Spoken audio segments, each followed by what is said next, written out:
It's interesting how even just getting used to living a slower life, it just takes time. If I think about how fast and paced my life was like So 5 years hectic. ago, so crazy, so hectic to now, like I coach, 5 to 10 hours a week, and then the rest of the time is answering journals, do the podcast, whatever. But Yeah. I live a Do you pretty drive the speed limit now?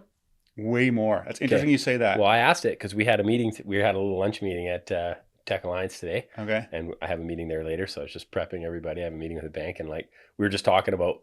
I just brought up like, oh, there was a bunch of women there as bookkeepers and stuff, and they were all saying, oh, my husband drives like grandpa, and the kids all want mom to drive because she drives fast, right? And then it was just interesting how I said, oh, I like my driving is a metaphor for my life, like dysfunctional, in circles, hectic, all over the place. And then I said like, if somebody can just drive 65 kilometers an hour down Chilliwack Center Road, which is a road in our town, which feels like it should be an 80, 90 kilometer an hour speed limit, it speaks to their character. I think it speaks well to their character if you could just be that content and not in a rush. So I was curious because I have on record that you used to not drive the speed limit in any way, shape, or form. So I was a lunatic. yeah.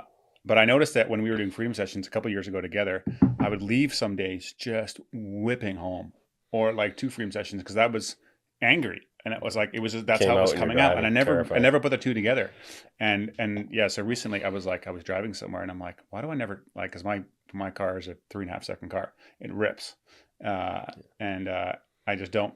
Yeah, I I'll show people, but it's way different. But I didn't. It's not because I. Hey guys, if you enjoy that episode and were blessed by it, would you be willing to support the show? That would help a lot in creating more content, improving the quality of the content, bringing the production value, getting more guests on, and me being able to spend more time and energy towards it. So if you're interested in doing that, you can click up here and it'll take you to a support page. But you can also subscribe to the podcast by clicking over here and doing that. Thanks again for listening, and I'll catch you on the next one.